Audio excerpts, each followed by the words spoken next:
More police in riot gear. More National Guard out in the open. But still, more attempts to tear Ferguson apart. Hands up! Don't shoot! Hands up! Don't shoot! A police car set ablaze by a small group of agitators. Anyone refusing to leave, you will be subject to arrest. Police using more aggressive tactics,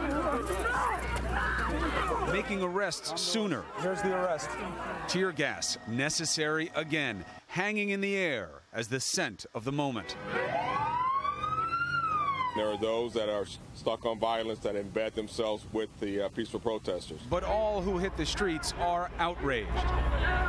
And what fuels their continued disobedience is obvious. President Obama says it's not just made up, that communities of color don't always believe they're being treated fairly. It's rooted in realities that have existed in this country for a long time. Then came the next flashpoint. Officer Wilson saying the incident had nothing to do with race in an ABC News exclusive. If Michael Brown were white, this would have gone down in exactly the same way. Yes. No question. No question. The officer says on that fateful morning on August 9th, he saw black teenager Michael Brown and his friend walking in the middle of the street. I said, hey, come here for a minute. And that's when he turned and said, what the are you going to do about it? And slammed my door shut on me. Wilson says the teen hit him in excess of 10 times, causing minor bruising, and that there was a tussle over his gun. He's going to get this gun away from me. Something's going to happen, and I'm going to be dead.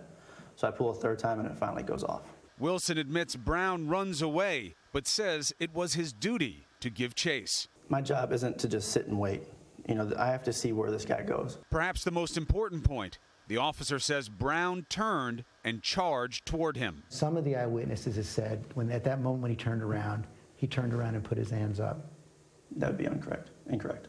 No way? No way. Dorian Johnson, Brown's friend and witness to the shooting, says he knows exactly what he saw. I definitely saw my friend stop and put his hands up, being compliant after being fired upon, after already being struck in with a bullet wound from Officer Darren Wilson's gun. Wilson says there was not anything he could have done differently to prevent killing the 18-year-old. He kind of starts to lean forward like he's going to tackle me.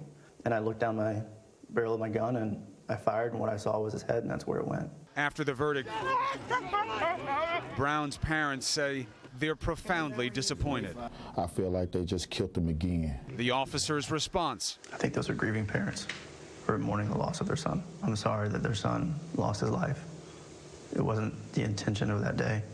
It's what occurred that day. Something you think that will always haunt you? I don't think it's a haunting. It's always going to be something that happened.